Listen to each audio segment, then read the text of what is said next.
जय हिंद एवरीवन, मेरा नाम है अरुण और आप देख रहे हो एनसीसी जर्नी यूट्यूब चैनल। आखिर एनसीसी की शुरुआत कैसे हुई और क्या ऐसे कुछ रीजंस थे जिनकी वजह से एनसीसी को शुरुआत करना पड़ा? क्या इसका बेस था और भी बहुत सारी चीजें? क्या इसका प्रोसीजर था? कौन कौन सी कमेटी थी? कौन हेड थे? हर एक चीज के बारे में हम बात करने वाले हैं इस वीडियो में। तो इस वीडियो को देखते रहिए आप पूरा लास्ट तक।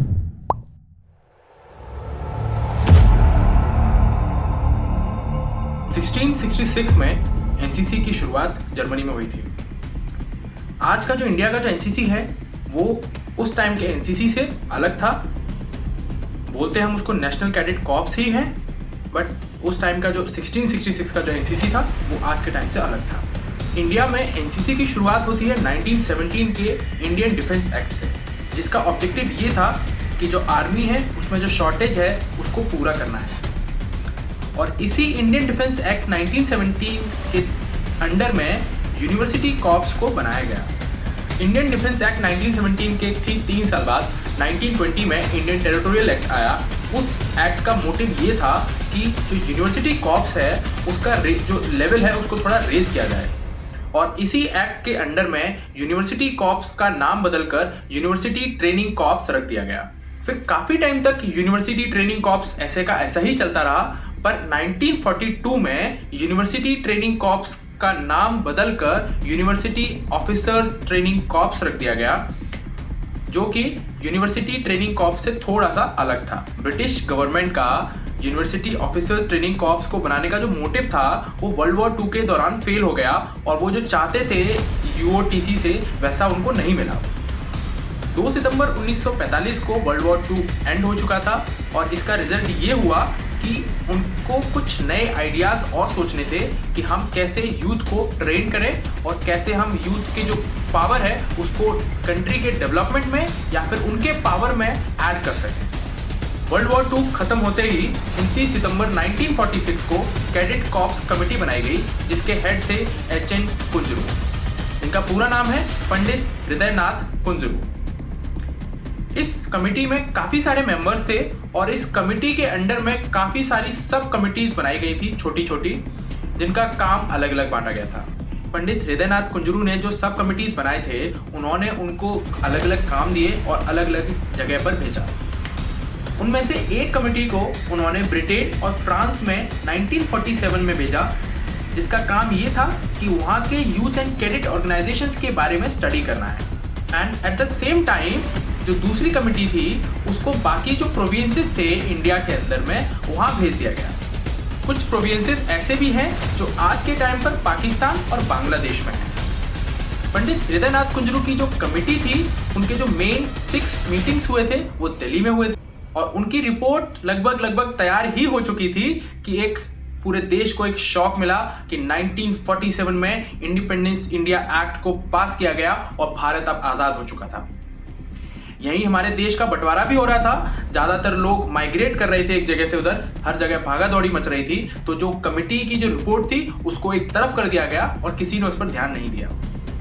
1947 खत्म होते होते कुंजरू जी ने अपना जो रिपोर्ट था उसको डिफेंस डिपार्टमेंट से निकलवाया और उसके ऊपर में वापस से स्टडी करना स्टार्ट कर दिया। और उस रिपोर्ट को उन्होंने 5 दिसंबर 1947 को डिफेंस कमेटी से अप्रूव भी करा दिया था।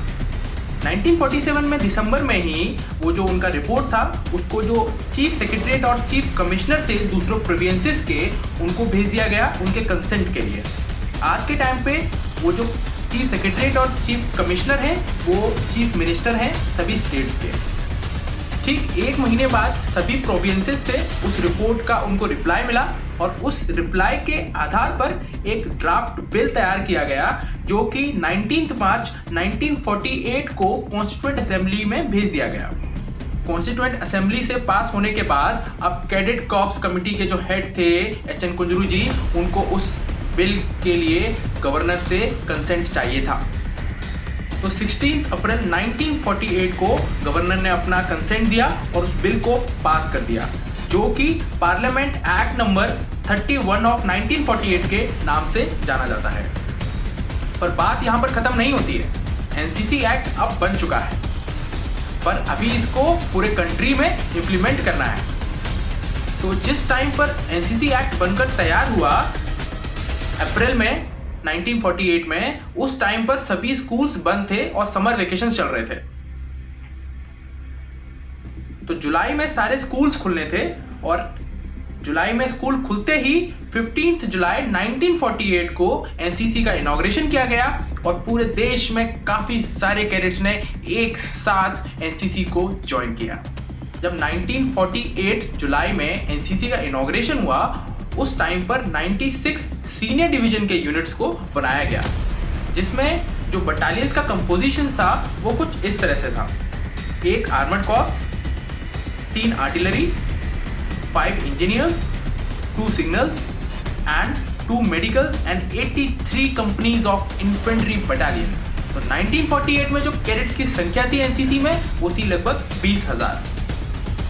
एनसीसी के जो पहले डायरेक्टर जनरल थे वो थे कर्नल गोपाल गुरुनाथ बेवूर, जो कि बाद में आर्मी चीफ के तौर पर रिटायर हुए। और आज हम एनसीसी एक बहुत बड़ा ऑर्गेनाइजेशन बन चुके हैं। जहां हमने सिर्फ 20,000 कैडेट से शुरुआत करी थी, वो आज 14 लाख कैडेट्स बन चुके हैं। और आज के टाइम पर एनसीसी एक ट्राई सर्विस ऑर्गेनाइजेशन है और वर्ल्ड का लार्जेस्ट आर्म्ड यूथ ऑर्गेनाइजेशन भी है। तो दोस्तों, अगर आपको ये वीडियो पसंद आया हो तो इस वीडियो को लाइक करो, और अगर आपने अभी तक इस चैनल को सब्सक्राइब नहीं किया है तो फटाफट से इस चैनल को सब्सक्राइब करो और ये वीडियो अपने फ्रेंड्स और टीचर्स के साथ में शेयर करना मत भूलना, ताकि उन लोगों को भी एनसीसी के ओरिजिन, एनसीसी का हिस्ट्री और जो भी प्रोसेस था उसके बारे में पता चल सके। जय हिंद।